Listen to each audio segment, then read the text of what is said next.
d'un moment, les techs, ils savent pas vendre, ils sont dans leur grotte, ils ont peur de parler aux gens, ils savent pas vendre une vision, ils savent pas structurer, ils savent pas recruter. T'as des anomalies de marché comme ça qui sont intéressantes à aller taper. D'avoir des CEO qui se sont beaucoup trop enrichis, c'est quand t'as des CEO endormis, faut que toi, t'ailles taper avec ton énergie de petit jeune, tu vois. Genre, je donne tout ce que j'ai à l'intérieur de mon être. Chaque jour, je me pousse à l'extrême et je m'endors d'épuisement. Et le matin, je me réveille et machin. Alors juste avant de commencer le podcast, si vous voulez être la personne la mieux informée de la pièce en business et tech, on a une newsletter totalement gratuite qui vous envoie en 3 minutes par jour les 5 actus que vous devez absolument connaître pour avoir un coup d'avance et prendre les meilleures décisions. C'est moi personnellement qui la rédige tous les jours. Il y a plus de 10 000 entrepreneurs, CEO, cadres sup et futurs décideurs qui la lisent tous les jours. Voilà, vous allez adorer, c'est gratuit encore une fois, c'est le premier lien dans la description. Kylian Khalifa, bonjour. C'est un plaisir de te recevoir aujourd'hui sur le podcast. Euh, on t'a beaucoup entendu sur tout ce qui est mining Bitcoin. C'est comme ça que tu t'es fait. C'est comme ça que beaucoup de personnes t'ont découvert. C'est comme ça aussi que tu as réussi à encaisser pas mal de sous. Aujourd'hui, tu as fait un virage à 90 degrés sur l'univers des SaaS. Ça tombe bien parce que sur le podcast The Big Shit, on aime bien parler des tendances émergentes, on aime bien parler des nouvelles opportunités. Avec Alex, on a été assez fébrile finalement à l'idée de lancer les SaaS avec l'ère de l'IA, avec le fait que les barrières à l'entrée pour se lancer dans ce type de business sont en train de faiblir de mois en mois. Et aussi sur le fait que du coup la valeur technologique est en train de se déplacer ailleurs. Du coup, on était hyper intéressés à l'idée de t'accueillir parce que aujourd'hui, tu as lancé un SaaS il y a 8 mois et quelques. C'est Six en mois, train six de mois. plutôt pas trop. 6 mois, pardon. C'est en train de pas trop le marché. Tu as aujourd'hui des très gros artistes comme Gazo ou même des très gros créateurs de contenu comme Hugo Decrypt qui l'utilisent. Et d'après ce que j'ai compris, peut-être que ça a changé, mais c'est que l'aspect visible de l'iceberg parce que derrière, tu voudrais créer toute une galaxie de SaaS. Donc finalement, all-in sur cette industrie. Donc, J'ai changé d'avis sur ça, hein. ok, ok, super. Bah, ce sera aussi l'occasion d'en reparler.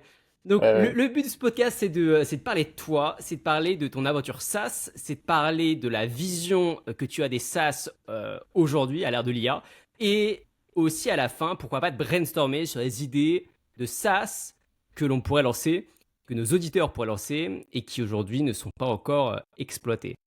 Bien sûr, Voilà, bah avec écoute, plaisir. commence peut-être rapidos par te présenter. Bien sûr, bah moi je m'appelle Kylian. J'ai monté une première boîte qui s'appelle Corporation qui a plutôt bien marché, qui était spécialisée dans le domaine du minage. On a fait tous les types de minage. On a commencé par le minage d'Ethereum, puis après ça s'est arrêté, puis après on a transitionné sur du minage de Bitcoin.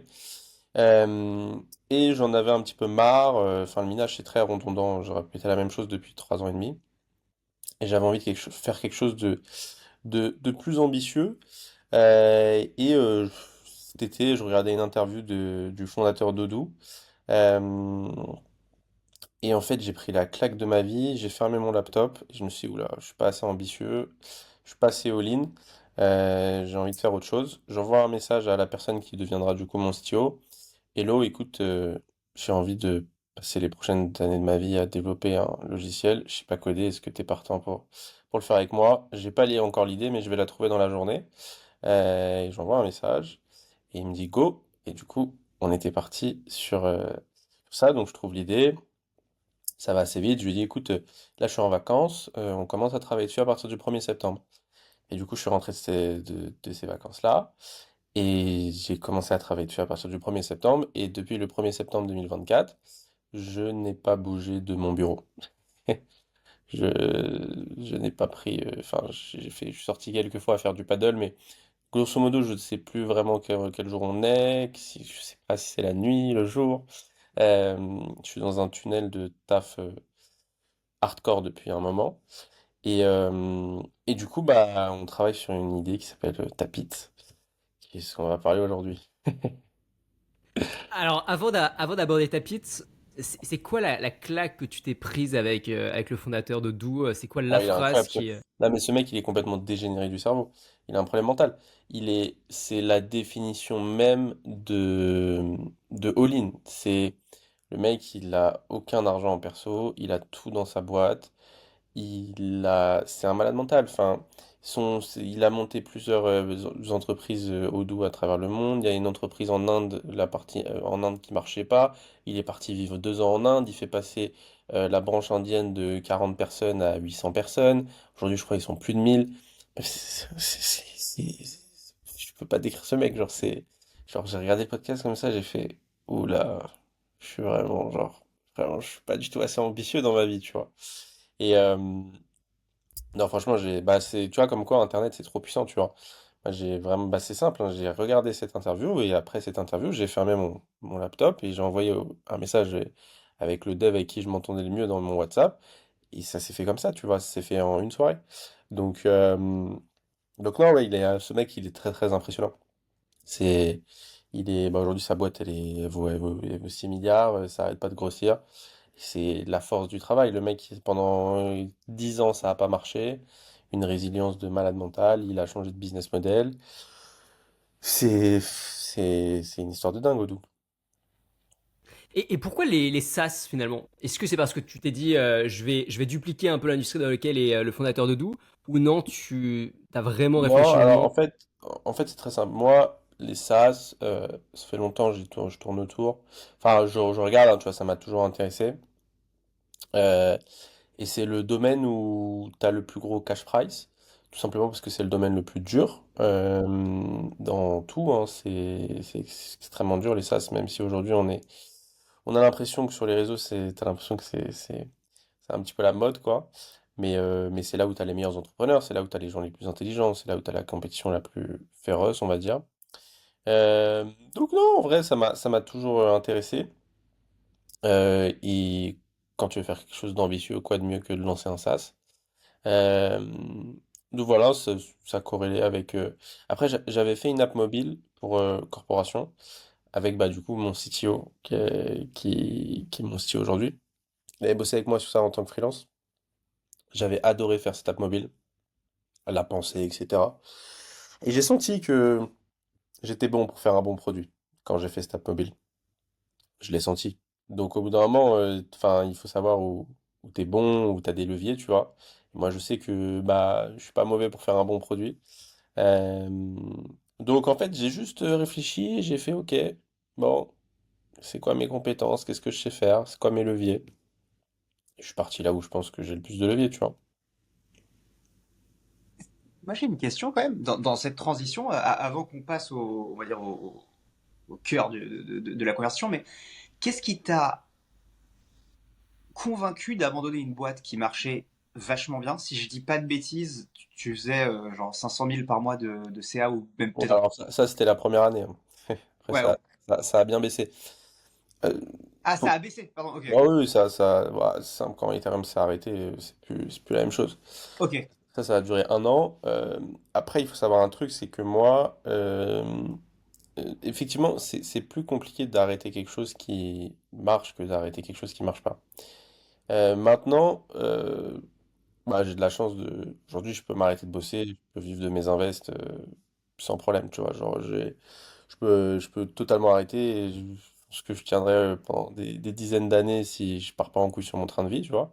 Mais, euh, mais pour répondre à cette question, c'est que moi, j'étais dans une période où ça faisait grosso modo 2 ans et demi où je me faisais chier, ça m'ennuyait, ça m'intéressait plus.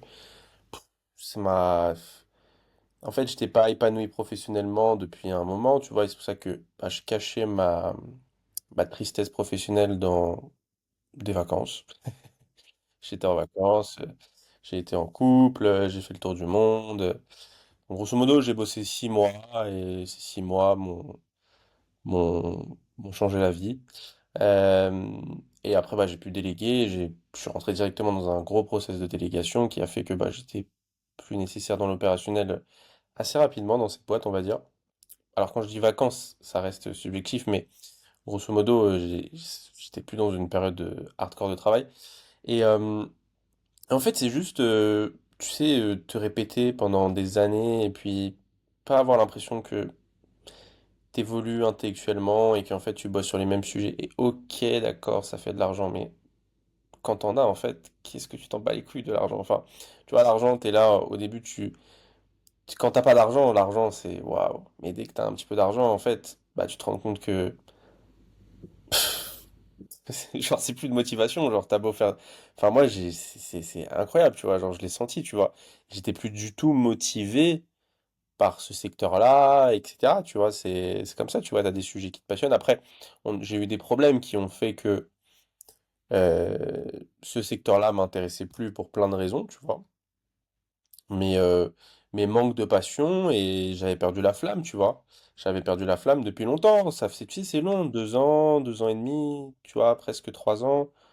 Ouf, à chaque fois que tu bosses sur un truc, t'aimes pas ta vie professionnelle, tu vois, t'es pas passionné, tu sens que tu mets pas ton énergie au bon endroit, mais tu vois, tu as envie quand même de rester focus. Tu vois, c'est long, tu vois. Donc, Ouais.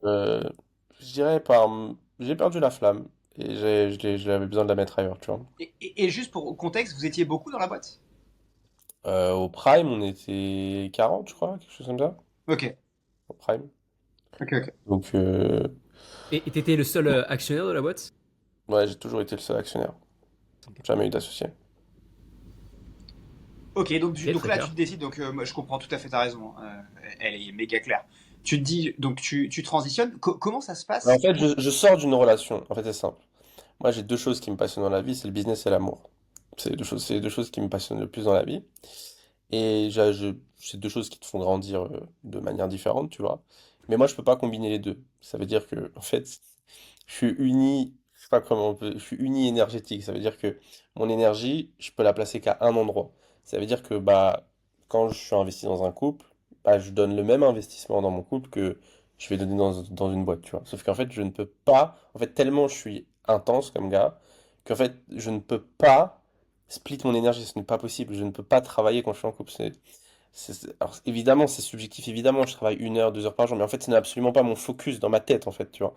Et en fait, bah là, je sors d'une relation d'1 an qui se termine, et bah là, je sens que bah, du coup, mon énergie, elle est redisponible, tu comprends? Et du coup, bah, je tombe sur cette interview.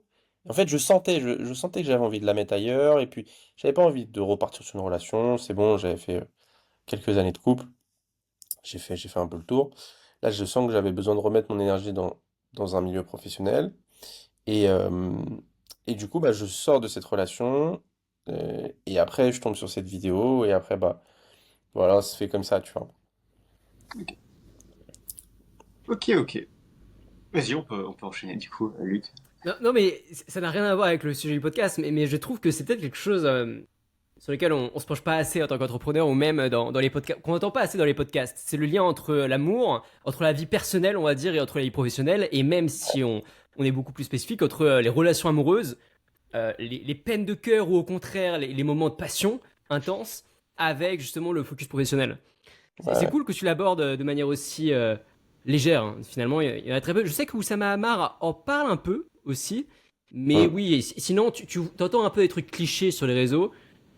euh, mais à part les trucs clichés, les personnes qui essayent vraiment de poser de la pensée dessus, il n'y en a pas beaucoup. Non, mais c'est Donc incroyable, intéressant. l'amour. C'est génial. Ça te fait grandir. Enfin, moi, les relations amoureuses que j'ai eues, j'en ai eu deux qui ont duré 1 an et quelques. Et tu vois, quand j'ai eu 18 ans, je me suis mis en couple avec une femme qui avait 30 ans. Et c'est une femme qui m'a fait grandir, tu vois. Et en fait, peu importe comment c'est terminé, en fait, ça n'a pas d'importance. C'est une relation qui m'a changé en tant qu'homme, ça m'a fait devenir un homme, tu vois, clairement. Et chaque relation te fait évoluer différemment, tu vois. Et ça te fait grandir humainement. Humainement, tu comprends beaucoup de choses, tu vois. Tu t'apprends à gérer tes émotions, tu t'apprends à gérer plein de choses, tu vois. C'est passionnant, l'amour, c'est extrêmement complexe. Tu peux aller tellement loin dans plein de choses, en fait, tu vois. Euh, et non, ouais, je trouve que c'est un sujet passionnant. Moi, en fait, j'ai pas peur de souffrir. D'ailleurs, je souffre pas forcément de mes ruptures. Je vois pas ça comme, en fait, qu'une relation, elle dure ou qu'elle dure pas. Ça n'a pas forcément d'importance. L'important, c'est la qualité des moments qu'on passe, tu vois. Euh, et le but, c'est de passer le plus de moments de qualité possible. Et après, le jour où on voit que bah ça va plus, on arrête, exactement comme une boîte en fait, tu vois, c'est la même chose. Euh, et l'important c'est juste, ok, bah ok, bah, pendant cette période-là, on a passé tant de temps ensemble, c'était extrêmement intense, on a vécu plein de trucs, c'était trop stylé, on a appris plein de choses. Est-ce que tu es une meilleure personne à la fin de la relation? Oui. Est-ce que je suis une meilleure personne à la fin de la relation? Basta, tu vois. Et, euh, et c'est la même chose avec une boîte, tu vois. Je vois ça comme une évolution de mon être, en fait, tu vois. Euh, et ouais, c'est les deux choses qui te font le plus évoluer pour moi dans la vie. C'est avoir une boîte qui marche, parce qu'une boîte qui marche pas, ça sert à rien, ça ne t'apprend rien. C'est d'avoir une boîte qui marche et d'avoir une relation qui marche aussi. C'est les deux choses qui te font vachement évoluer. En tout cas, moi, ça a été mon expérience personnelle. Tu as quel âge?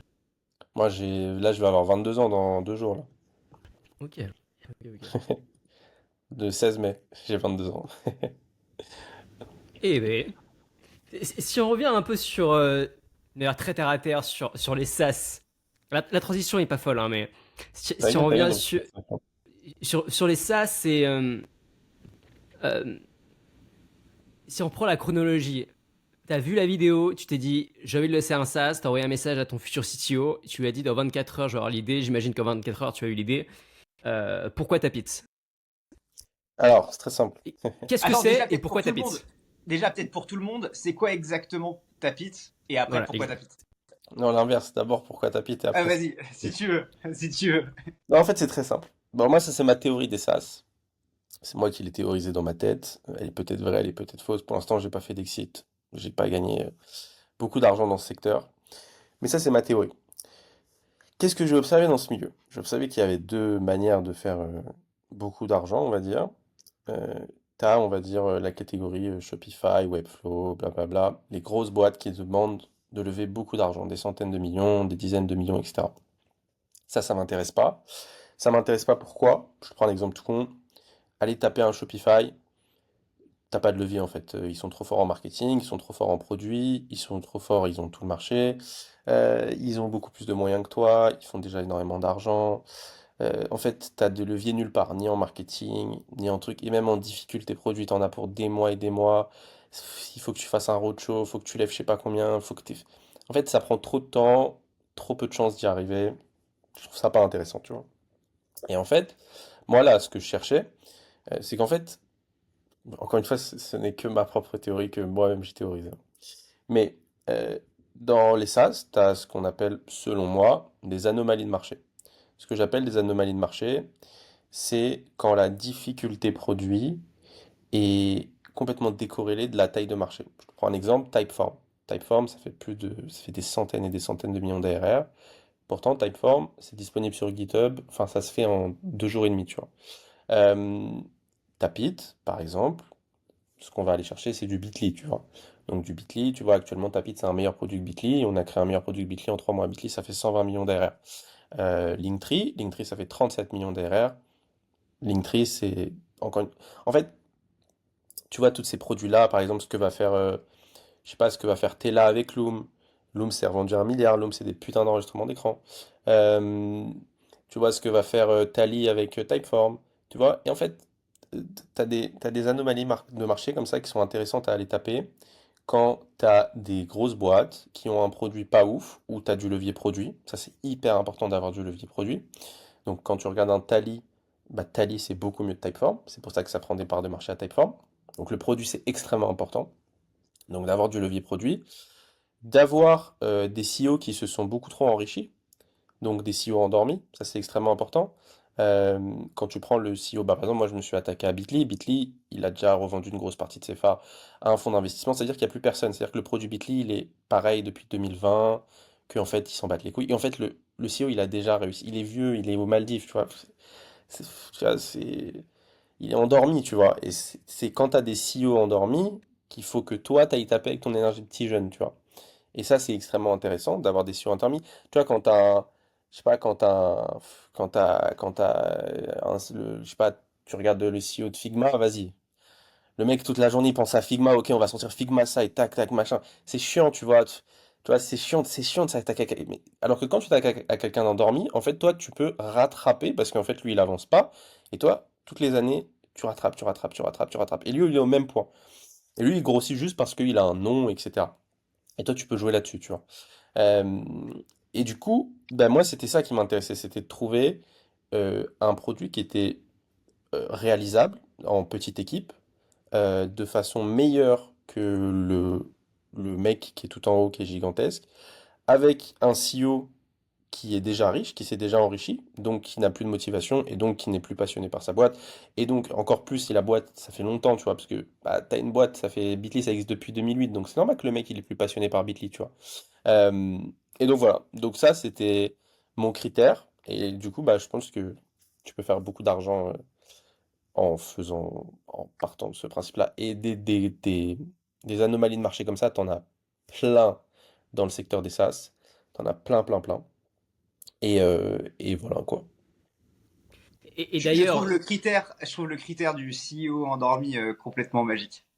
Mec, et très c'est la vrai. première fois, c'est la première fois que j'entends cette théorie. Autant les autres trucs, il y a des formes de ce que tu évoques qui existent ou qui ont déjà été évoquées, mais le fait de se dire, tiens, je vais chercher les mecs qui ont l'air endormis ou qui ont l'air, tu vois, comme tu le dis très bien, de s'en battre les couilles et d'aller targeter ces mecs-là parce qu'ils avancent moins vite, je trouve ça hyper smart. Bah, faut que tu aies des leviers, tu vois. Non, mais C'est un levier que le mec il ait pas fait d'update sur son produit depuis 2020. t'as Bien entièrement sûr que raison. c'est un levier. Ça Mais fait je plus sais pas facile à combien. de le rattraper.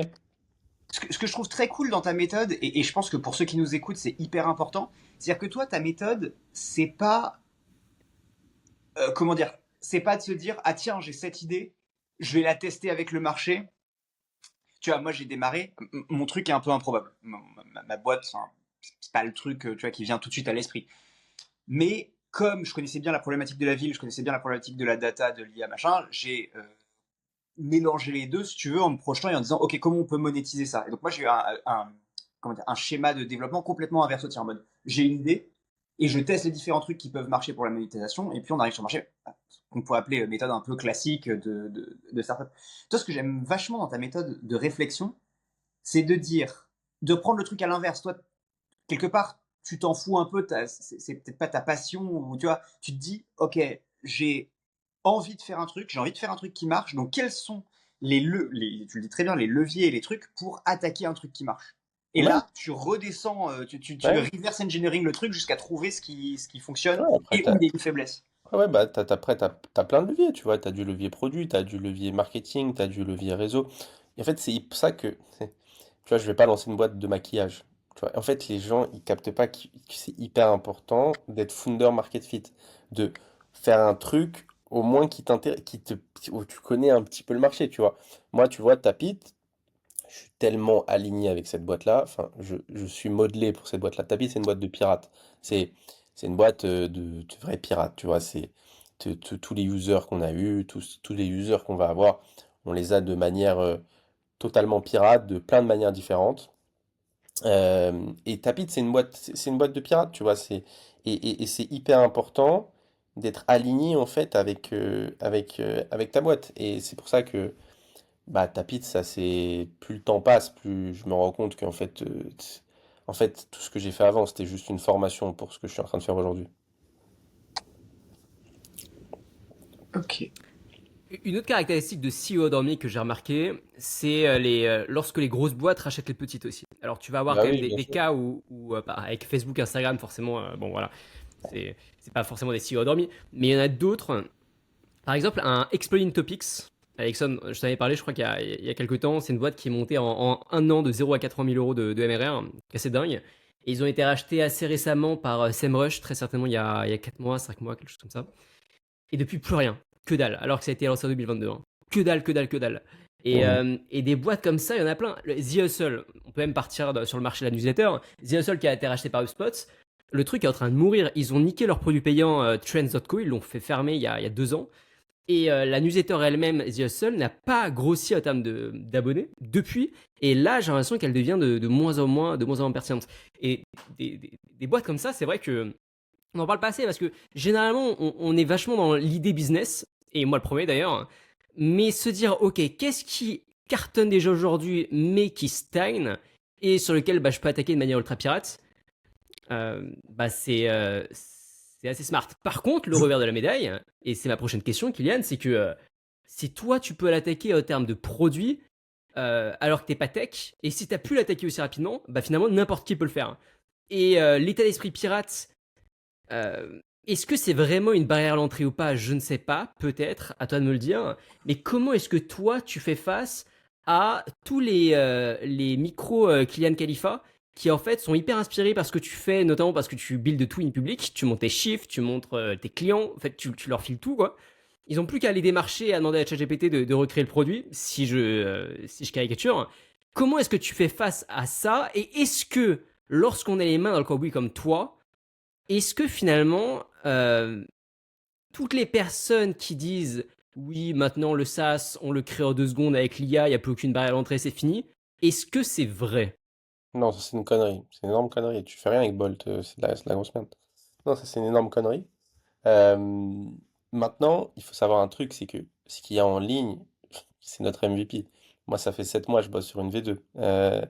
Enfin, j'ai mis toute mon énergie et tout mon focus dans un nouveau produit qui va sortir, avec une nouvelle feature, sur laquelle je mise beaucoup, et pas mal de plein de nouvelles features, de nouvelles petites features, mais surtout une grosse feature. Et enfin, moi, le produit, c'est hyper important. C'est la base de, tu vois, des gens qui ont DM, des gens qui postent des liens Tapit. T'en as plein. T'en as plein. T'as eu plein de micro Tapit qui sont sortis, ils n'ont pas fait une vente. Euh, euh, avec des produits moins chers, beaucoup moins chers, avec en allant démarcher tous nos users, etc. Tu vois, mais ça, c'est parce que. Alors, ça, c'est en partie grâce à la brain que j'ai réussi à créer, entre guillemets. Ça, c'est l'actif indestructible que tu construis avec le temps, tu vois. Euh, mais du coup, pour répondre à ta question, première question, euh, oui, j'ai déjà dit que c'était une connerie, mais oui, du coup, je le redis, c'est vraiment une connerie. Enfin, au bout d'un moment, enfin, aujourd'hui, non. Ok, d'accord, tu peux avoir un truc visuel, mais tu peux pas du tout faire des trucs enfin, assez complexes. Tu vois, tu peux peut-être faire une page où tu peux t'identifier, tu vois, assez rapidement. Et encore, vas-y, publie-la, je te regarde, elle sera ultra buggée. Tu seras incapable de corriger n'importe quel bug. Donc non, aujourd'hui, je trouve plutôt que les outils comme Cursor, etc. Enfin, moi, tu vois, je le vois, hein, tous nos devs, ils sont sur Cursor.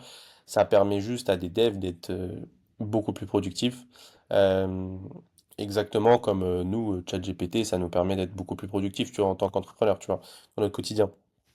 Donc, voilà. Après, en termes de vision produit et produit, comme je t'ai dit, ce qu'il y a en ligne actuellement, enfin, ça, c'était ce qu'on a fait assez rapidement.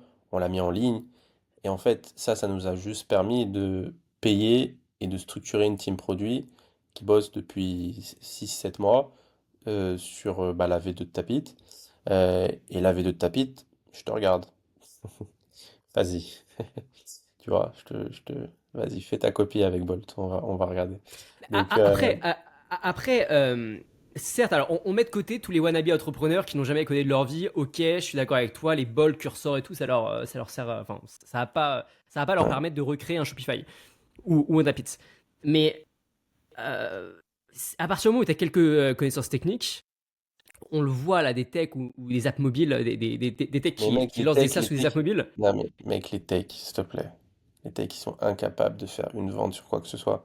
Enfin, c'est les pires marketeurs qui existent sur cette terre. Enfin, au bout d'un moment, si toi, en tant que CEO, t'as peur d'un tech, enfin, au bout d'un moment, il faut que tu arrêtes l'entrepreneuriat, tu vois. Enfin, tu, c'est n'importe quoi, tu vois. Tu peux pas, c'est une catastrophe en marketing. Il n'y a rien qui va, tu vois. Ils ne sont pas câblés pour ça. Comme comme moi, sûrement, je suis pas câblé pour coder en Next.js, tu vois. Et, enfin, ok, d'accord, tu vas avoir un tech qui va sortir son app, ok, super, d'accord. Et vas-y, bah vas-y, je te regarde, va chercher tes users. Enfin, au bout d'un moment, les techs, ils savent pas vendre, ils sont dans leur grotte. Euh, Ils ont peur de parler aux gens, ils savent pas parler aux gens, ils savent pas communiquer, ils savent pas vendre une vision, ils savent pas structurer, ils savent pas recruter. Enfin, au bout d'un moment, c'est pas, tu vois, c'est donc quelqu'un qui a des connaissances techniques, un tech marketeur. Alors vas-y, essaye de me citer un nom. Il y en a pas beaucoup, frérot. Donc, ouais. Ok, donc toi, ce que tu dis, Et c'est assez rafraîchissant comme vision, c'est que on n'entend pas beaucoup ça en ce moment, c'est que finalement, toute cette hype autour du fait que Mais ça, les c'est à SaaS cause de sont en train de Marc Lou, disparaître. ça. Mais ça, c'est à cause de Marc Lou, ça. Il fait une formation, il va vendre à tous les techs que c'est magique, que vous pouvez sortir un truc, et que comme par magie, il va y avoir des gens qui vont venir sur votre site. Ah, mais ça, c'est à cause de tous ces mecs comme ça, tous les infopreneurs qui ont lancé des trucs dans les SaaS. Au bout d'un moment, faut arrêter les conneries. Il n'y a rien de plus dur que de faire venir des utilisateurs dans un SaaS. Il n'y a rien de plus dur que de faire rester des gens en abonnement payant, en mensuel, en annuel, etc. Enfin, il- ça, c'est à cause de tous ces mecs-là. Ça, c'est n'importe quoi. C'est une utopie, ça n'existe pas.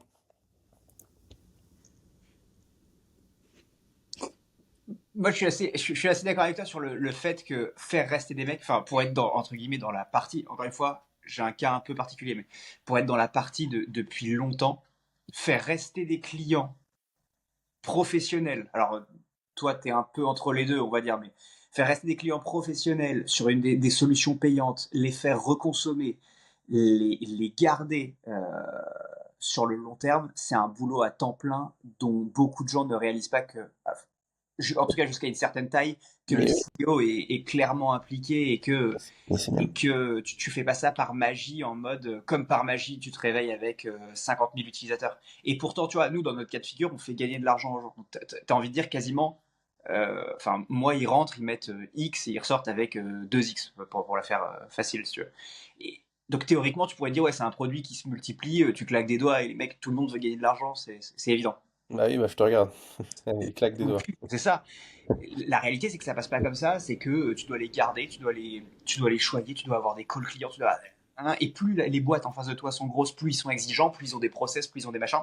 Non mais, Plus les cycles de vente, nous, des cycles de vente peuvent prendre entre 3 à 6 mois, tu vois.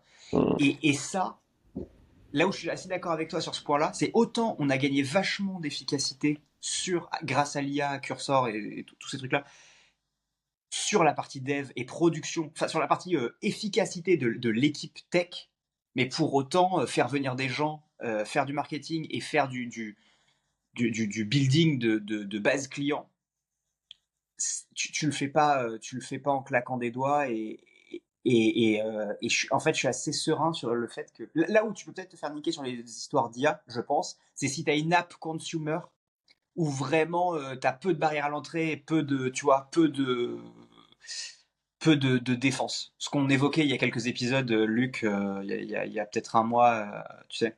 Sur les apps mobiles. Ouais, sur les apps mobiles. Ou là, Hmm. peut-être que sur des trucs purement consumer, tu vois, genre mon régime ou je sais pas quoi, ou mon truc de sport, peut-être que là, tu peux plus facilement te faire avoir. Mais sur des trucs où il y a une vraie utilité, tu vois, et où tu dois vraiment builder une base client, je suis d'accord que tu es plus défendu. En fait, c'est juste que ta barrière à l'entrée, enfin, je sais pas comment toi tu le vois, mais ta barrière à l'entrée tech, au sens pur tech, je te parle pas du produit au sens de tes features et ton design et tout ça, mais pur tech, tu as perdu une barrière à l'entrée. Moi, quand j'ai commencé il y a 7 ans, c'était difficile, ne serait-ce que de publier un truc, tu vois, d'arriver avec ne serait-ce qu'une V0. C'était un vrai challenge. Et non donc, mais c'est la première barrière à l'entrée. oui, mais ce levier, tout le monde l'a. Mon CTO, il l'a aussi. Enfin, on est tous sur Cursor, on est tous sous Cursor. Bien sûr, C'est équilibré, hein. C'est tout à fait. juste qu'on va beaucoup plus vite, c'est tout. Enfin, Ouais. c'est pas une barrière à l'entrée Non, non, qui s'est mise ou qui ce que je s'est veux dire, c'est enlevée. l'inverse. Oui, oui, C'est une non, mais barrière à l'entrée qui s'est enlevée. oui, mais même Avant, pas. c'était. Parce que du coup, en fait, la barrière à l'entrée que tu parles, que nous, par exemple, on allait prendre, je sais pas, 12 mois à la faire, bah en fait, on va la faire en un mois, tu vois. Donc, enfin, pour moi, c'est juste des échelles de temps qui se sont réduites, c'est tout. C'est pas une question de barrière à l'entrée qui s'enlève ou qui se met, tu vois. Les cartes, c'est les mêmes pour tout le monde, tu vois. L'abonnement, c'est 20 $ sur Cursor et on y va papy, tu vois. C'est la même chose pour tout le monde, tu vois. Ouais, je Oui, trouve mais Oui, oui, non, justement, si c'est la même chose pour tout le monde, Non, mais bah on a les du mêmes coup, cartes. oui, mais justement, du coup, il y a beaucoup plus d'acteurs sur le marché, et donc du coup, il y a beaucoup plus de concurrents, et donc logiquement, les prix tendent vers le bas. Et après, tout le monde Mais meurt. ça, je suis pas des bons CEO, il y en a pas beaucoup sur le marché, hein. Des bons fondeurs, des bons CEO, ça reste aussi rare. Enfin, au bout d'un moment, si en tant qu'entrepreneur, tu connais pas ta valeur, c'est ça reste. Vas-y, je te regarde. Vas-y, mets un tech en SEO dans ta boîte. Vas-y. On va voir ce que ça va Il donner. y en a pour qui ça marche quand même, hein. T'es dur avec les techs, mais il y en a Un, un, il y en a qui un sont chauds quand même. CTO en SEO? Un tech, ou alors du moins Un une tech en personne qui. SEO? Ouais, Vas-y, donne-moi une boîte tech SEO d'une boîte qui a plutôt bien marché. bah, il y en a plein, Un mec, des comme tech ça. CEO. Bien sûr. Donc un CTO qui est CEO à la fois. Non, mais je veux dire, une personne qui est câblée ingénieur, qui est CEO, il y en a, et qui a cartonné, il y en a plein, des comme ça. C'est ce qu'on veut te faire croire, hein. Mec, les Facebook, les Mais Bill Facebook, il a Gates et arrêté tout de ça. coder. Non, mais il a arrêté de coder. Non, mais il a arrêté de coder. Il a arrêté de coder super rapidement, hein. Ah oui, C'était, mais il était, Ah, bien toi, sûr, ce que mais tu veux dire, il toi, était ce que bien tu veux dire, plus. Il a bien plus une âme de CEO qu'une âme de CTO. toi, ce que tu veux dire, c'est un mec qui serait resté CEO et CTO en même Oui, temps. bah oui, c'est ça. ah, Vas-y. ok, Ah ok. ouais, non, ça c'est Il- plus rare, ça c'est plus rare. Mais Bah des ouais. mecs, des ingés qui sont devenus CEO, t'en as eu beaucoup, tu vois. Mais oui, oui, les deux en même temps, les deux Oui, en mais même temps. aujourd'hui, il code plus, c'est ça que je dis. Ouais, ouais, Oui, bien ouais, je vois sûr. ce que tu veux dire. Oui, les ingés qui sont devenus CEO, c'est des entrepreneurs dans l'âme, c'est pas des CTO. Enfin, Oui, oui, c'est c'est juste juste qu'il a que vu le c'est but. juste qu'ils se sont égarés en fait et que ça les a amenés à leur vraie destination. C'est juste qu'ils sont passés par là, c'est tout. Ils ont juste fait un détournement de chemin, mais la vraie vie les a ramenés là où ils doivent être, c'est tout. Est-ce que faudrait qu'on trouve ça, Luc. Est-ce qu'il y a une boîte qui a marché, ne serait-ce qu'un exemple, où le mec est CEO et CTO en même temps? Assume Alors les là, deux. alors là, Faudrait Pas tous chercher. les. Pour le coup, tous les indie hackers qui ont réussi, il y en a pas énormément, hein, mais ouais, mais les les Peter indie Levels hackers, et non tout, mais ils font alors ça. ça, non mais les indie hackers, non mais alors ça, On en reparlera une prochaine fois, non mais les mais indie hackers, mais Marc Lou il a fait des dégâts, je t'ai dit, il a fait des dégâts sur le marché. C'est un enfoiré ce mec. Ah, les indie hackers, ça me fait rire. Si on revient sur tapis du coup, ok. Alors, on a compris le produit, on a compris comment tu avais réussi à trouver finalement le produit sur lequel te lancer. Hyper smart. Maintenant, t'as dit que tu avais un esprit pirate, notamment dans ton acquisition et ta croissance. C'est-à-dire quoi Ouais. l'esprit pirate, et c'est quoi les stratégies d'acquisition concrètes que tu as mis en place pour justement t'insérer sur le marché? Bah, un esprit pirate, c'est très simple, hein. Être un pirate, c'est quand t'as la porte qui est fermée, tu testes tous les jours pour essayer d'ouvrir, et à un moment, tu trouves un truc pour l'ouvrir parce que bah, tu trouves un hack et c'est comme ça, tu vois, t'as la porte, elle est grand fermée et t'essayes de l'ouvrir de toutes les manières et t'es inépuisable. T'essayes plein de trucs, et ton esprit, en fait, à un moment, il te dit, ah, mais on peut connecter ça, là, ça, ok, et puis t'inventes des trucs et tu t'additionnes des trucs ensemble et puis à un moment, ça marche. Et voilà, grosso modo, c'est un peu ma définition de l'esprit pirate. Et ça, c'est quelque chose d'extrêmement rare que très très peu de personnes, très peu de personnes ont en général quand la porte elle est fermée. Donc quand le problème il est sur le papier non, la plupart des gens ils s'arrêtent au non. Tu vois, je peux te prendre un exemple typique par rapport à ça. Tu vois, nous on a un vrai sujet sur les LinkedIn Bio qu'on est en train de développer là. On avait un vrai sujet de scrapping, ok? Donc, tu vois, on fait des LinkedIn Bio sous forme de widget. Donc, je sais pas, par exemple, le widget Spotify. Et ben, quand tu drops le lien de ton album, bah, on scrape la photo de ton album et on vient la mettre dans le widget, etc. Donc, Spotify, ça va, l'API, elle est ouverte. Mais tu as plein d'autres, enfin, la plupart des widgets, les API ne sont pas ouvertes et donc il faut faire ce qu'on appelle du scrapping. Donc, scrapping, c'est d'aller chercher des informations, photos de profil, machin, de façon illégale, entre guillemets, et de façon pirate. Et le problème du scrapping, c'est quelque chose qui est ultra niche. Et tu as des trucs sur Apify, etc. C'est des trucs où tu as plein d'API de scrapping. Sauf que de un, ça coûte très cher. Et de deux, en fait, ça te fait dépendre de plein de fournisseurs différents. Donc, tu vois, sur un tool de LinkedIn Bio, nous, tu vois, on va avoir 150 widgets à la fin. Donc, ça veut dire qu'on va dépendre de 150 fournisseurs, tu vois. Donc, ce 50 fournisseurs, ça veut dire quoi? Ça veut dire que si le mec, son API, elle marche pas, toi, quand tes clients, ils disent que ça marche pas, tu peux pas avoir la main sur le bug. Et tu vois, ce sujet, il m'a obsédé. Mais quand je te dis obsédé, pendant 4 mois. J'ai pris 4 mois à régler ce problème. Je te prends un exemple tout con, hein. Donc, pendant 4 mois, ok, bon, la solution qui se présente à moi, la porte qui est fermée, c'est il faut souscrire à des API sur Apify, ok? Pendant 4 mois, je teste plein de trucs pour internaliser ce truc de scrapping. Alors, je vais voir des mecs qui sont très forts en scrapping, je leur propose de les payer pour qu'ils forment mon CTO, pour qu'on développe. Non, machin, ok, bah évidemment, ils veulent pas dire comment ils font, blablabla. C'est un truc très niche, pas du tout documenté, etc. Et je teste plein de trucs, mais c'est long, 4 mois. 4 mois, tous les matins, j'essaie de penser dans ma tête comment faire pour internaliser et avoir nos propres scrappers en interne, tu vois. Et le temps passe, le temps passe, le temps passe, le temps passe, le temps passe, le temps passe. Et un jour, j'ai réussi à ouvrir cette porte.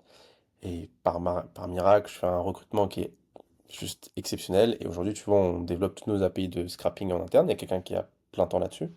Euh, du coup, bah, maintenant, on a la main sur les bugs. Ça nous coûte.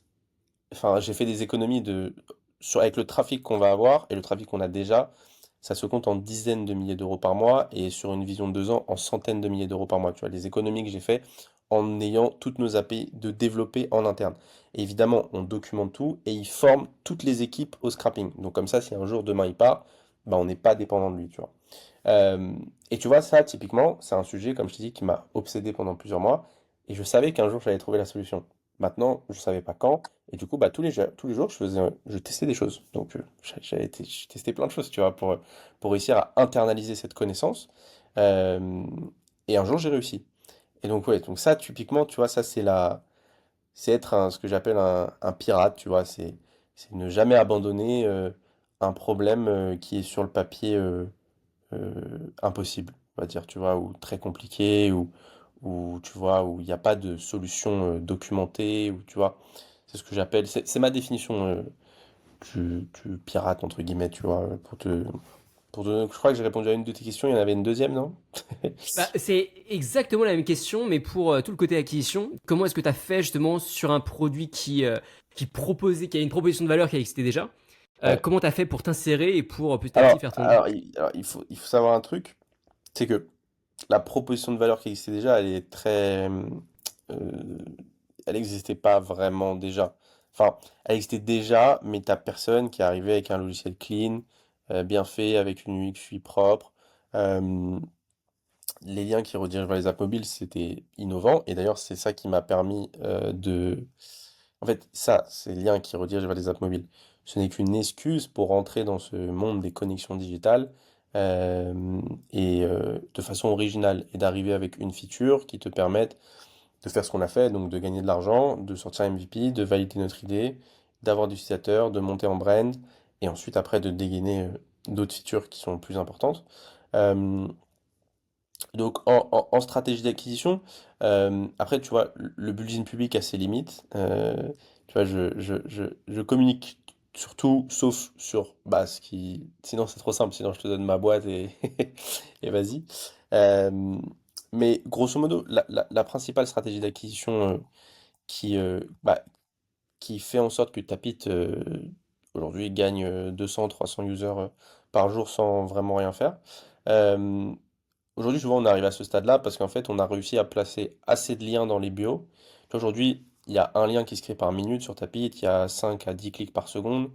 Euh, donc, c'est un produit qui est assez utilisé. Et donc, bah, du coup, les gens, ils ont cet effet, en tout cas en France pour l'instant, de, euh, euh, de voir un peu Tapit partout, tu vois. Donc, tu te manges des liens Tapit, tu vas sur Instagram, tu as un lien qui est assez régulier, tu vois exactement comme a pu le faire Linktree, tu vois. Euh, et en fait, bah, c'est ce truc de répétition où à un moment tu te dis c'est quoi Tapit? En fait, cette question à un moment elle rentre dans ta tête et à un moment tu tapes Tapit sur Google et ça c'est la stratégie d'acquisition qui aujourd'hui rapporte le plus entre guillemets. Mais pour déclencher ça, il faut déclencher ça avec un effet boule de neige, tu vois. Euh, et en fait, c'est simple. Plus on a de users, plus on a de gens qui nous utilisent, plus notre nombre de users inscrits par jour augmente, etc., etc., tu vois. Donc c'est bah, ce qu'on appelle du product-led growth. Et bah, Tapit, c'est l'exemple même de ce truc-là, tu vois. C'est en fait comme tu as Tapit dans le nom de domaine de tous les liens, et bah, c'est une putain de stratégie d'acquisition. Et les LinkedIn Bio, du coup, qu'on va sortir encore plus, ce sera encore plus gros, plus fat. Parce que là, tu as carrément un call to action vers ton site en bas du LinkedIn Bio. Create your Tapit. Et là, tu te renvoies vers la LP des LinkedIn Bio. Donc là, tu viens créer ton LinkedIn bio sur ta pite. Et voilà, et placer des liens en bio dans des bios d'influenceurs, ça maintenant, bah, on sait faire. Et maintenant, bah, le vrai game, il va être sur les LinkedIn bio, quoi. Et d'ailleurs, comment est-ce que tu as fait pour réussir à avoir Gazo, Hugo Décrypte et tous ces gros noms? Euh, Bah ça fait pas. Tu vois, j'ai testé pas mal de choses. Euh, alors tout ça, ça c'est le truc que je communique pas, tu vois, sur lequel que je communique pas.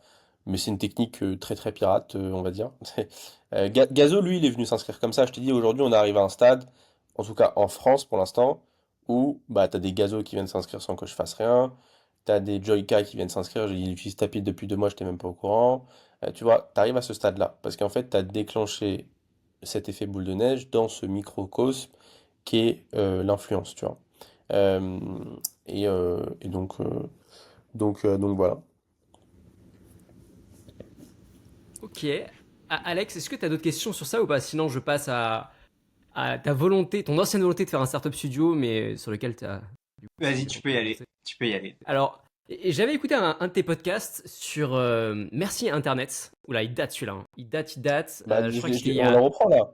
On le reprend Oui, là. j'ai vu. En effet, d'ailleurs, j'ai vu. Mais je veux dire, Ouais. l'épisode en question date, c'était peut-être il y a un an, où Ouais. t'exposais un peu ta vision. Et t'as exposé aussi le eFounders, quelque chose qui t'avait beaucoup inspiré. Ouais. Tu voulais faire quelque chose à peu près similaire. Et donc, tu avais comme idée d'avoir un CTO, pouvoir lui filer des parts, ne pas le payer, ne pas le payer, lui filer des parts. C'est comme ça que tu voulais avancer de base. Et en lancer 2, 3, 4, 5, lancer une armée de SaaS. Hmm. Cette vision, où est-ce qu'elle en est aujourd'hui?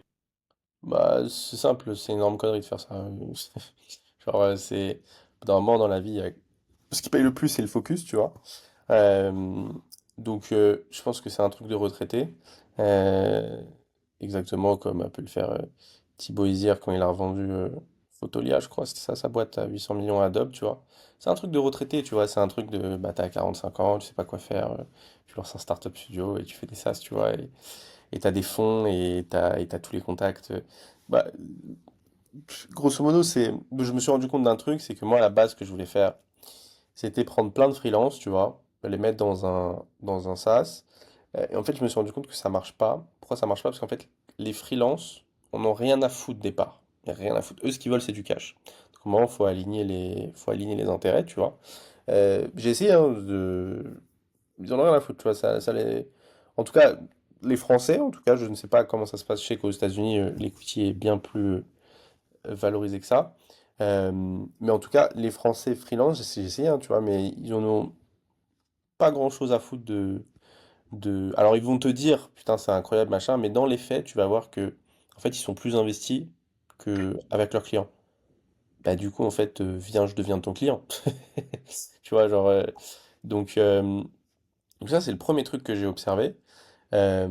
Maintenant, en parlant de mon CTO, ça, pour moi, c'est le CTO associé quand tu es un non-tech, c'est un non négociable pour moi, c'est hyper important d'avoir un CTO qui est avec toi qui est avec toi dans la boucle. Maintenant, les CTO, ils comprennent beaucoup plus ce truc de part, de truc de. Parce que c'est beaucoup plus commun. Enfin, les CTO qui ont pris le plus d'argent ever, c'est des CTO qui étaient associés sur des startups qui ont fait des exits en SaaS, tu vois. Donc, c'est dans leur milieu, ils savent très bien. C'est même leur rêve, en fait, tu vois, de s'associer à un CEO euh, qui est compétent, etc. C'est ce qu'ils cherchent tous, en fait, tu vois. À la fin, ils essayent de. Tu vois, c'est beaucoup plus commun dans ce secteur-là. Mais dans les autres secteurs, design. Moi, c'est ce que je voulais faire. Moi, je voulais prendre un designer, un CTO, un truc, tu vois. En fait, ils en ont rien à foutre, tu vois, ils veulent du cash, et comme ils veulent du cash, bah en fait, il faut juste donner aux gens ce qu'ils veulent, sachant que toi, pour toi, bah ton equity, c'est bien plus important que le cash, tu vois. Donc, euh, donc non, donc cette vision, bah les visions évoluent, tu vois, la preuve. Euh, je pense que c'est un extrême défocus. Enfin, quand je vois l'énergie que me demande un SaaS déjà, enfin, c'est juste impossible en fait. Enfin, après, tu peux sortir plein de petits trucs de merde, mais tu auras en fait jamais de résultat. Parce qu'en fait, ce qui compte dans la vie, c'est le focus et c'est l'obsession que tu vas mettre sur une seule idée pendant une certaine période de temps, tu vois. Donc, donc non, c'est un truc de retraité, c'est bien, mais c'est pas pour moi, pour maintenant. Enfin, en fait, ça, c'est, tu vois, tu vois, je pouvais dire ça que quand je l'avais pas lancé de ça, tu vois. Ça, c'est une phrase de mec qui a pas lancé de ça, tu vois. C'est une phrase de mec qui connaît pas la réalité du terrain. Maintenant, je t'en parle aujourd'hui, quand je connais un petit peu mieux la réalité du terrain, je te dis, c'est impossible de faire ça, ce n'est pas possible. Tu vois. Donc, donc D'ailleurs, ce que font les startup studios, c'est un poil différent quand même, dans le sens où eux, ils c'est très recrutent une différent. équipe complète avec un CTO qui, Ouais, ouais, comme ouais. le dit très bien Kylian, passe tout son temps sur la solution en Avec question. un CTO et un CEO. Oui, Les les deux. deux. Les deux, évidemment. Enfin, toute une équipe, de toute façon, qui est là Ouais, pour gérer la boîte. Donc, ouais. c'est vrai que c'est quasiment. En fait, un startup studio, c'est quasiment un fonds d'investissement avec moins d'argent. Enfin, Mais moins d'argent à déployer. ma vision, c'était de faire un truc quand même beaucoup plus dans l'opérationnel que. Mais c'est une connerie, enfin, Ouais. c'est une bêtise. Donc, donc voilà quoi un peu ma vision là-dessus. Tu t'en es rendu compte, tu t'en es rendu compte que c'était un extrême défocus dès le début, ou c'est quand tu as commencé à builder le Moi, truc c'est que tu as comment mis je les l'ai mains faisais. dedans? Non mais les gars, en fait, je suis enfermé dans une chambre depuis le 1er septembre.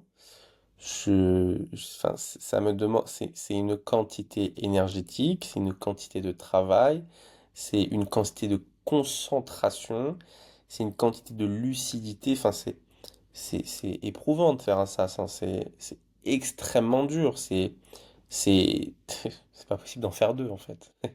Enfin, chaque chose en son temps, tu vois. C'est juste la réalité du terrain, tu vois. Genre, c'est pas Ouais. possible en fait, tu vois. Donc, C'est bien aussi que tu partages les coulisses comme ça, parce que dire concrètement, je suis enfermé dans ma chambre depuis 6 mois, je fais que ça, alors que finalement aujourd'hui ton patrimoine te permettrait de faire une infinité d'autres choses, je trouve ça cool. Ça aussi, on l'entend pas forcément énormément. ouais, c'est beaucoup de travail, hein. C'est très très dur. Moi, j'ai plus de vie, tu vois. Tu vois, moi, j'habitais à Dubaï, tu vois. J'avais mon visa là qui se terminait là en juin. Et en fait, tu peux pas travailler à Dubaï, c'est pas possible. T'as trop de distractions, tu sors tous les soirs, tu vas en boîte le week-end, tu manges tout le temps au resto. C'est pas ça du travail. Du coup, j'ai fait quoi? Je suis parti en Estonie. Et voilà, tu vois, c'est ça du vrai travail, tu vois. Tu vas dans un truc où t'as personne, t'as une bonne connexion Internet. Et voilà, tu vois, et je suis parti en Estonie, et là je suis en Estonie, et j'ai réduit mon confort de vie, j'ai réduit mon train de vie. Enfin, tu vois, c'est ça. Et tu Donc il faut continues à que... sortir un peu ou plus tout, à avoir des potes et tout, ou non, c'est vraiment Mais le lockdown total. je suis tout seul, je vois qui j'ai, j'ai, j'ai, Extrême. bien sûr, mais je suis intense, je suis comme ça. Je te l'ai dit, je suis intense. Ça veut dire que quand je fais quelque chose, je le fais à 4000%. Je me pousse je donne tout ce que j'ai. Je peux pas t'expliquer. Genre, je ne peux pas faire mieux. Genre, je me lève. Genre, je donne tout ce que j'ai à l'intérieur de mon être. Chaque jour, je me pousse à l'extrême et je m'endors d'épuisement. Et le matin, je me réveille et machin. Je me pousse à l'extrême de ce que je peux donner, en fait, tu vois. Et, et ouais. C'est hyper intéressant. Ce que tu dis là est vraiment important parce que dans une époque où tous les gens que t'écoutes, tu l'as très bien dit, t'as très bien dit que c'était une connerie, t'expliques que c'est facile, il n'y a plus besoin de taf, on fait les trucs, en 4 jours c'est bon, on est sur le marché, machin.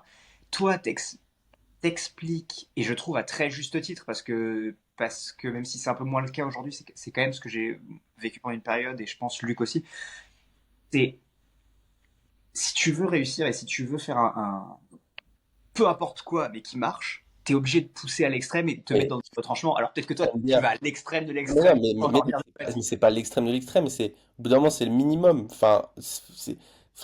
Quand tu ouais, montes une boîte, si, tu peux pas avoir des résultats extraordinaires avec des efforts minimaux, c'est pas possible. Enfin, au bout d'un impossible. moment, il faut que tu te mettes en condition, c'est du sport de haut niveau, c'est exactement la même chose que les athlètes. Il faut que tu te mettes en condition mentale, dans le fait qu'en fait, tu vas plus avoir de vie pendant les 3 prochaines années, qu'au bout d'un moment, il faut que tu te mettes à la hauteur de tes ambitions. C'est tout, basta. Donc c'est bien, c'est super les vacances, les machins, le lifestyle, le truc, machin. Mais au bout d'un moment, il y a des périodes pour travailler, il y a des périodes de récolte. Et c'est tout, tu vois. Donc, Donc ouais, enfin, ça n'existe pas. Enfin, au bout d'un moment, tu vas dans le secteur le plus compliqué du monde. Ok, d'accord, c'est là où t'allais. Mais enfin, au bout d'un moment, tu vas pas faire un exit en étant sur ton palmier, en train de faire des stories pour dire que c'est génial, t'encaisses de l'argent sans rien faire. Non, il n'y a rien de passif. Le début d'une boîte demande énormément d'énergie. Surtout une boîte en bootstrap, parce que quand tu lèves des fonds, c'est différent. Moi, c'est mon choix, j'ai fait un choix de faire cette boîte en bootstrap. Donc ça demande une quantité d'énergie, une quantité de temps, une quantité de lucidité, une quantité de bonnes décisions, une quantité de tout, en fait, tu vois, qui est extrêmement importante. Et plus le temps passe, plus tu arrives à sortir de ça. Mais ce début, ce starting de boîte, il est extrêmement intense en fait. Et il faut que tu sois dans ce qu'ils appellent le founder mode en fait, tu vois, dans ce founder mode euh, le plus longtemps possible, tu vois. Et, euh, et jusqu'à arriver à un point où en fait ça marche, ça y est, c'est toi qui l'as fait décoller, ça y est, la fusée elle est lancée. Et maintenant quand la T'es- fusée elle est lancée, ouais, dis-moi. Juste, est-ce que tu peux nous Est-ce que rappeler tu peux... ton MRR actuel de Pépite? Là actuellement, alors il faut savoir deux choses. Euh, la première, c'est que actuellement, on fait tout entre guillemets pour pas monétiser. C'est-à-dire que actuellement, on laisse tout d'ouvert. C'est-à-dire qu'on a un freemium qui est très généreux. Tu as toutes les stats, tu peux voir toutes les stats, etc. Et donc voilà. Et donc ça, c'est hyper intéressant de dire, vous voyez l'énergie que je mets depuis 7 mois et je fais que 3 300 $ de MRR. Tu vois, c'est pour tu vois, c'est... Alors, les victoires, je vais les chercher autrement, tu vois. Moi, et encore heureux, c'est pour ça que c'est hyper important de célébrer toutes les étapes du process, tu vois. Et tu vois, déjà, l'énergie que ça m'a pris et la quantité que ça m'a demandé de faire 3 300 $ de MRR, tu vois. Euh, ouais, dis-moi. Et est-ce que juste, parce que, est-ce que tu peux juste nous donner la La croissance? Parce que croissance? de Là, ce au que j'ai FISAM, vu, on tu as fait fait un 40% de x2. croissance. Ok, On fait 40-50% de croissance tous les mois, ok, ok, tout ok. simplement.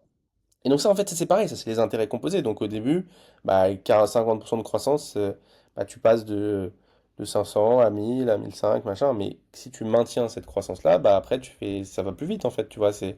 Et en fait, c'est la magie des intérêts composés, tu vois. C'est juste que ça prend du temps. Et que de passer de 10 000 à 100 000, ça prendra sûrement le même temps que ça m'a pris de passer de 0 à 10 000. Et qu'en fait, ce que j'explique, ce début, ce starting, quand il n'y a rien, c'est le plus dur. Et c'est là où il faut que tu te mettes à la hauteur de tes ambitions, quoi, tu vois. Donc, euh, donc ouais. Et qu'est-ce qui a motivé ta décision à ne pas lever de fonds, pour le coup, quand tu vois qu'en face, t'as des mecs quand même qui le font et donc Ouais. qui ont, pour le coup, là, un unfair advantage par rapport à toi? Bah, Qu'est-ce qui t'a motivé à faire ça?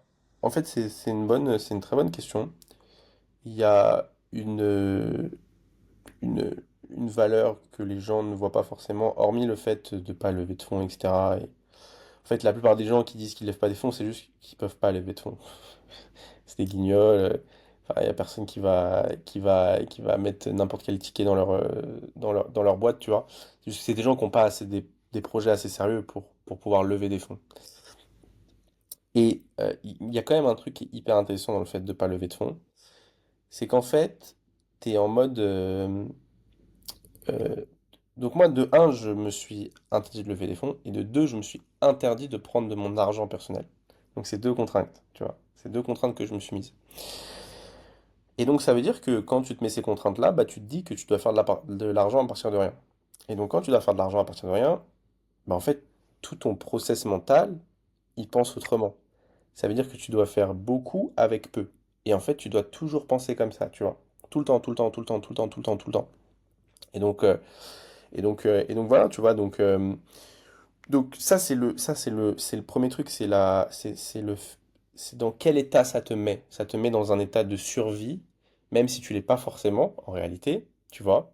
Même si tu l'es pas, tu vois, ça te met vraiment dans un état de survie et que tu t'enlèves des leviers. Et donc, comme tu t'enlèves des leviers, tu dois aller chercher, tu dois te créer d'autres leviers dans ta tête, tu vois. Donc, je sais pas, au début, il y avait rien. Au début, il y avait pas d'argent du tout. Maintenant, il y a un petit peu d'argent, je peux payer les gens. Mais au début, je vendais de la vision, c'est tout, il y avait rien. Tu veux que je fasse quoi? Il y a rien du tout. Aujourd'hui, tout le monde est payé dans l'équipe, sauf moi et mon CTO. Et la prochaine personne à être payée, c'est mon CTO, tu vois. Euh, mais sauf qu'au début, tu vois, au début, il y a rien, tu vois. Donc, tu Et pitches, t'arrives, tu. Ouais. T'arrives à les payer avec 3000 euros de MRR, hein, à payer une équipe Alors, tech? mais ça, c'est hyper intéressant, tu vois, c'est pareil. Regarde. Euh, alors, grosso modo, c'est 3000 $ de MRR, mais on encaisse à peu près, là, on encaisse 6000 $ par mois, à peu près, tu vois. Euh, Parce que t'as pas mal de paiements annuels. Euh, Ça, c'est hyper intéressant. Donc, ok, tu te dis, voilà, j'encaisse tous les mois, je grossis de 40%, j'encaisse 5 6 000 par mois. Qu'est-ce que je peux faire avec 5 6 000 par mois? Et bah là, ton cerveau, il va pas penser aux développeurs en France, tu vois. Donc, il va penser aux développeurs dans d'autres pays. Donc là, tu vas t'intéresser à d'autres pays, tu vois. C'est ça la mentalité que je t'explique du fait que bah, quand tu te mets dans un truc où t'as pas de moyens, et bah, tu vas trouver des moyens. Il y a toujours des solutions dans la vie. Et donc, tu commences à t'intéresser. Et puis, tu commences à faire le tour. Tu regardes un peu tous les pays, tu vois. Et puis, tu fais un post LinkedIn. Bah, c'est ce que j'ai fait, tu vois. Comment ça se passe à Madagascar? Et le post LinkedIn, il explose. Le post LinkedIn, il fait 250 commentaires. Le post LinkedIn, il te permet de booker 60 calls avec des experts là-bas, des Français qui s'occupent du recrutement, de machin. Tu fais tes 60 calls, tu es un expert en recrutement à Madagascar. Tu as pris toutes tes notes sur un espace Notion. Tu finis ça, et maintenant, bah, toutes nos teams sont à Madagascar, tu vois. Donc ça nous permet d'avoir des emplois à plein temps qui sont aussi compétents que des Français, qui parlent français, euh, euh, et qui sont dans nos budgets en fait, tout simplement, tu vois. Euh, et donc ça, bah ça c'est juste, bah, tu trouves des solutions en fait, tu trouves toujours des solutions, tu vois. Et, et donc ouais, donc bah tout simplement on a externalisé donc il y a moi, il y a que 3 personnes dans l'équipe qui sont françaises. Il y a moi qui me paye pas, il y a mon CTO qui est pas payé, et il y a mon head of design qui lui est payé. Lui il est français et après tout le reste c'est du dev, c'est que du dev. Et tous les devs ils sont à Mada.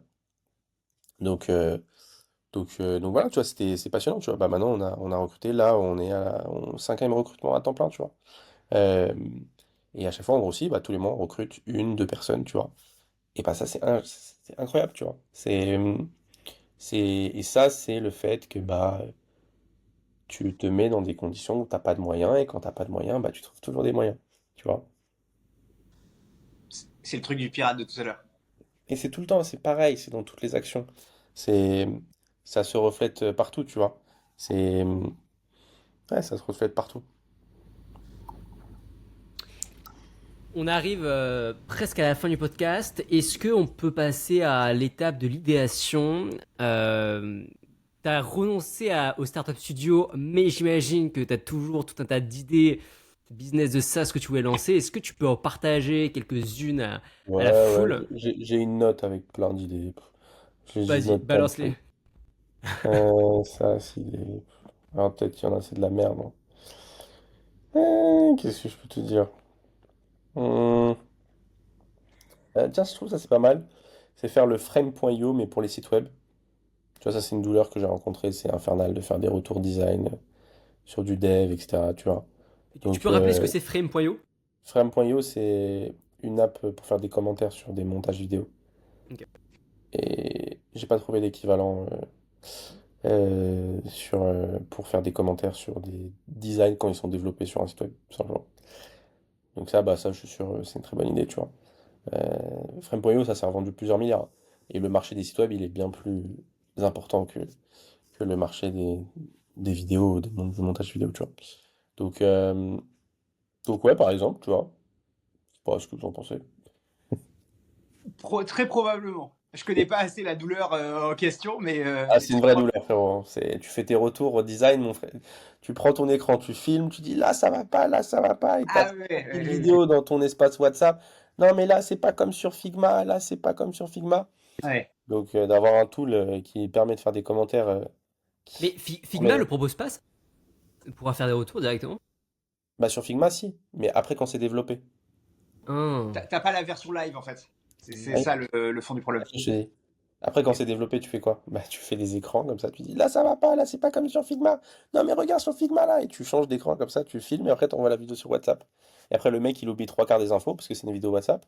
Et voilà, tu vois. Très smart. Très smart, ouais. Ouais, je sais pas, après, je peux te dire quoi d'autre. Ah, ça, je suis sûr que ça cartonnerait. Euh, Actuellement, moi, j'utilise un site qui s'appelle Reaper Pools, qui est très cool, hein, qui me permet de reposter mon contenu short automatiquement, juste en postant sur TikTok. Après, ça publie partout. Automatiquement, j'ai pas besoin d'avoir un CM qui vient republier. Et en fait, faire exactement le même concept, mais pour l'écrit. Donc, tu publies un post sur LinkedIn, ça poste sur Twitter, Thread, etc. Et faire un SaaS d'auto-repost. Enfin, moi, je suis client direct, hein, j'aurais même pas de discussion. Ça n'existe pas. Donc ça, je suis sûr que ça cartonnerait. SaaS d'auto-repost, mais pour de l'écrit. Ouais, ça j'en avais parlé un peu à Emilio Abril. Ouais. euh, Parce que c'est clair que ce soit ça ou même le fait de. Je trouve que. Par exemple, lorsqu'on fait un podcast, ok, euh, il y en a très peu qui vont faire le marketing autour du podcast, c'est-à-dire faire un trailer, le publier partout en un clic, faire un trailer écrit, le publier partout en un clic, faire des reposts J-10, J-5, J-3, J-1, hop, on sort. Bref, tout ce qui vient autour de on crée du contenu et finalement on n'a pas envie de passer 10, 15, 1 heure, une minute de plus ou 1 heure de plus sur. Ouais. Et donc, ce genre de tool qui finalement résolve un petit pay point, mais qui à force crée beaucoup de friction, je pense que c'est très smart. Et ça doit Ouais. exister. À mon avis, ça doit exister, mais c'est pas suffisamment connu parce qu'on l'utilise pas, quoi. SaaS d'auto-repost? Je suis sûr Bon, que ça bon, existe. ça, je suis sûr, Je ça suis sûr. existe. J'ai cherché partout. Ouais. Moi, ça m'insupporte de venir reposter mon posting link sur Twitter, hein. T'inquiète pas que ça n'existe pas. D'auto-repost post-écrit, ça n'existe pas. Auto-repost short, bah, il y a Reaperpools qui le fait très bien. Euh, mais je te jure que pour le coup, j'ai vraiment bien cherché. J'ai rien trouvé en tout cas. Ah, ça Donc, m'étonne euh, ça. Ok. donc ouais. C'est marrant parce que là, je viens de voir que j'ai mis une idée qui est sortie, qui a Ouais. bien marché. Tu vois, comme quoi, je suis pas trop con sur mes idées. J'avais mis à l'époque euh, un truc pour faire des faux avis, faux screen Stripe, faux dashboard sur Shopify, faux dashboard Binance, fausse Ça conversion WhatsApp. cartonne en ce moment. Ah bah oui, tu vois, c'est marrant, tu vois, ça je l'ai écrit Comment il y ça a s'appelle déjà le tool en question? Fake Dash, je crois. Moi Fake j'avais appelé dashboard, ça ouais. fakeit.ai. J'avais acheté, j'avais appelé ça. Donc, ouais, qu'est-ce que je peux te donner d'autre comme idée? Euh, Tu sais que dans cette idée-là, là, ce que je vois en ce moment sur Facebook, bon, c'est pas vraiment un SaaS, mais c'est un low ticket d'une personne qui vend plein de rush Instagram pour faker la vie Ah ouais, qu'on ça rêve existe depuis pour. longtemps, ça. Ah, ok, ok. Parce que du coup, le, C'est- le mec, il vend, je sais Bah, pas, tous les une comptes de centaine. lifestyle, ils appellent ça, hein. Ok, ok, ok. Bah, je suis retargeté par ça que depuis récemment, d'ailleurs. Ouais. Et, euh, et je trouve pas ça débile à l'heure ou à une époque où tout le monde s'invente des vies. Forcément, ils doivent se dire, Ouais, bah, comment est-ce que c'est je une fais très bonne idée, pour. hein. Hmm. Non, c'est une très bonne idée. Euh, Quoi d'autre? Qu'est-ce que j'avais mis comme connerie? Je sais, parce que des fois, je lis là, des fois, je dirais, c'était pas ouf ça. J'essaie de donner mes idées que je trouve pas mal. Euh, alors ça, j'ai juste mis l'idée comme ça. Mais ça, c'est un pain point de tous les créateurs de contenu. Je sais pas comment on pourrait l'améliorer, je sais pas sous quelle forme. Mais enfin, quand tu es un créateur de contenu, quand tu crées du contenu, et même sur plein de choses, quand tu fais des ads, etc., tu as toujours besoin de faire de la veille, tu vois. Et faire de la veille, c'est toujours une tannée de faire de la veille de contenu, tu vois. Toujours, tu dois aller sur TikTok, tu dois te créer un feed, blablabla. Alors, je sais pas dans quelle mesure on peut faire en sorte de résoudre ce gros pain qui est, bah, aujourd'hui, c'est compliqué de faire de la veille. Tu dois te créer un compte sur Twitter spécialisé, tu dois follow les gens, puis follow ceux qui follow, blablabla. C'est relou de faire de la veille, tu vois, aujourd'hui. Et faire de la veille de, en fait, tout ce qui se passe sur les réseaux. Je sais pas comment on pourrait filtrer ça. Tu vois, juste avoir un truc de filtrage par pays, par réseau, par type de poste, euh, et par type de contenu, tu vois. Et d'avoir un truc, bah ok, bah tu as un truc super simple pour faire de la veille. De la veille de ce qui se passe, tu vois. Et là, tu as plein de personnes qui sont intéressées là-dedans, donc j'avais noté ça. C'est une J'ai super rencontré. idée. Ouais, pardon. Ouais, vas-y. C'est une super idée et dis-toi que nous, on a mis en place ce service-là. C'est-à-dire que, bon, à côté, on a une sorte de mastermind et tout, mais j'ai commencé à démarcher certains des membres en leur disant: «Est-ce que ça vous intéresserait du coup qu'on fasse cette veille pour vous de A à Z, que ce soit les ads, que ce soit le contenu organique, que ce soit les nouvelles stratégies de vente et cetera et cetera?» Mais une veille très humaine pour le coup, mais on leur envoie des signaux, ce qu'on appelle des signaux faibles de marché, presque quotidiennement avec, voilà ce qui se passe et voici comment toi, dans ton activité, tu pourrais l'exploiter, sachant que, bah, tu nous as expliqué un peu ce que tu faisais, comment tu le faisais, donc on te file des insights qui sont vraiment pertinents par rapport à ta situation. Et en effet, ça marche. En fait, ça marche parce que, eux, ça leur prend un temps de dingue. Ils arrivent pas forcément à déléguer ça aux personnes vraiment compétentes, vraiment curieuses et des personnes qui ont vraiment cette fibre pour comprendre vraiment les opportunités en termes de les opportunités slash tendances de création de contenu d'ads. Et ils sont prêts à payer ça super cher, hein, super. Quand je dis super cher, c'est par exemple du 1000, 1500 euros, 2000 euros par mois pour obtenir cette veille. Ouais. Non, c'est sûr, hein. C'est sûr, c'est sûr.